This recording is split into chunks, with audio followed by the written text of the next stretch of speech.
Hello students, welcome to JK tutorial 9777। पिलामाने board परीक्षा मात्र गोटे दिन रहा, तेणुक तुम मैंने प्रथम जो 19 तारीख अच्छी जो एमआल अच्छी ओडिया तार सिलेक्शन विषय गुड़िक कविता गुड़िक एकांकिका गल्प ताको नहीं आसी लक्ष्य कर। यही कविता गुड़िक है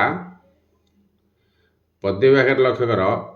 चिलिकार सायंतन दृश्य कवि होती राधानाथ राय।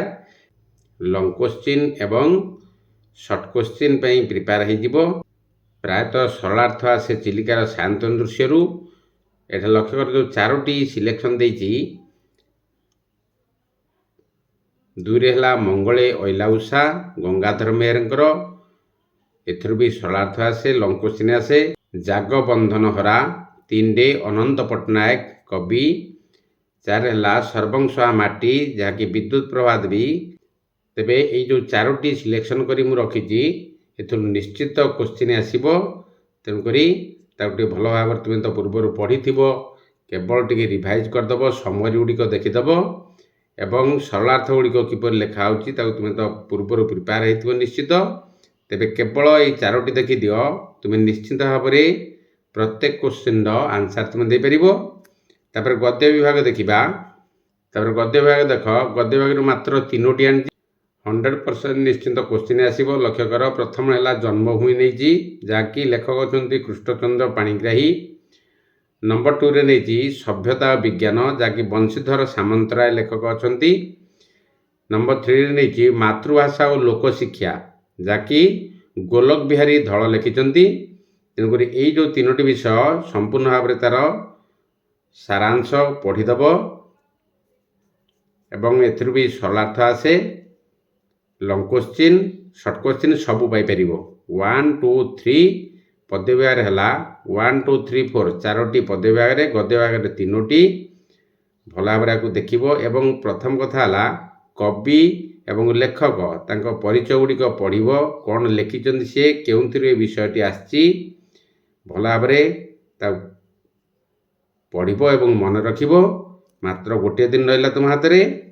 गल्पर लक्ष्य कर 1 2 3 3टी गल्प अच्छी जहाँकि काठ कालर कपल तले बेल अश्वत्थ और बटवृक्ष। तेबे ये 3टी भितर बेल अश्वत्थ बटवृक्ष तुम तो पढ़ीच निश्चित मन रखि सहज विषयटी अच्छी। केवल देखीदेव काठ 1 2 भावुची निश्चित परीक्षा आसव। काठ है बसंत कुमार शतपथी गाल्पिक। कालर कपल तले है नंदिनी शतपथी।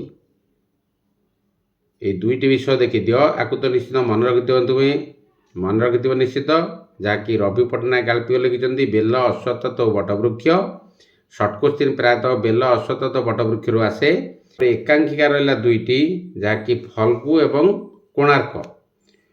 फल्गु कोणार्क सर्ट क्वेश्चन आसे।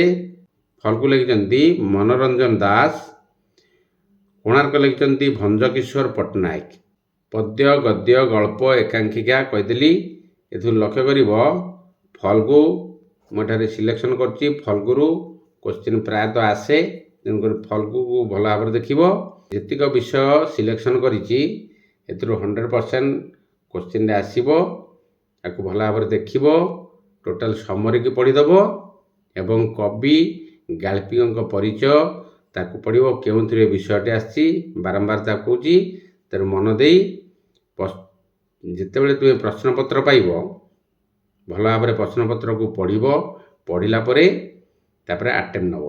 मन है कि तुम रचना रहा दरखास्त रहा एसे आउ दरखास्त जो पढ़ी भल भाव में सुंदर पारा करी लिख कारण से स्टेप मार्किंग हुए।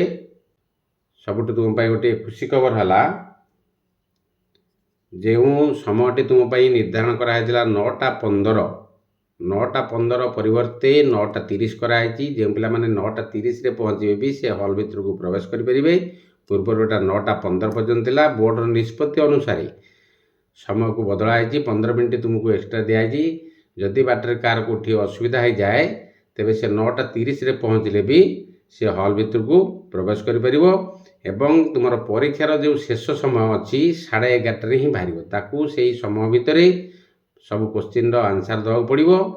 ଆଉ ଅଧିକା ବା ଏକ୍ସଟ୍ରା ତାକୁ ସମୟ ଦିଆଯିବ ନାହିଁ। 11:30 ହିଁ ତାକୁ ପରୀକ୍ଷା ହଲ୍ରୁ ବାହାର କରିବାକୁ ପଡ଼ିବ। ପରୀକ୍ଷା ହଲ୍ରୁ ବାହାରିବାକୁ ପଡ଼ିବ। ତେଣୁ ସେହି ହିସାବରେ ପିଲାମାନେ ସମସ୍ତେ ଚେଷ୍ଟା କରିବ ସମୟର ପୂର୍ବରୁ ପହଞ୍ଚିବା ପାଇଁ, ଯାହାକି 8:15ରେ ତୁମକୁ ହଲ୍ ଭିତରକୁ ଛାଡ଼ିବେ ଏବଂ କୋଶ୍ଚିନ୍ ଦେବେ। ତୁମେ ଭଲ ଭାବରେ ତାକୁ ପଢ଼ିବ କୋଶ୍ଚିନ୍ଟିକୁ, ତାପରେ ଆନ୍ସର୍ ଗୁଡ଼ିକୁ ଠିକ୍ ଠାକ୍ କରିବ। ସମସ୍ତଙ୍କୁ ଶୁଭକାମନା, ଶୁଭେଚ୍ଛା ସହିତ ରହୁଛି। ଜୟ ଜଗନ୍ନାଥ।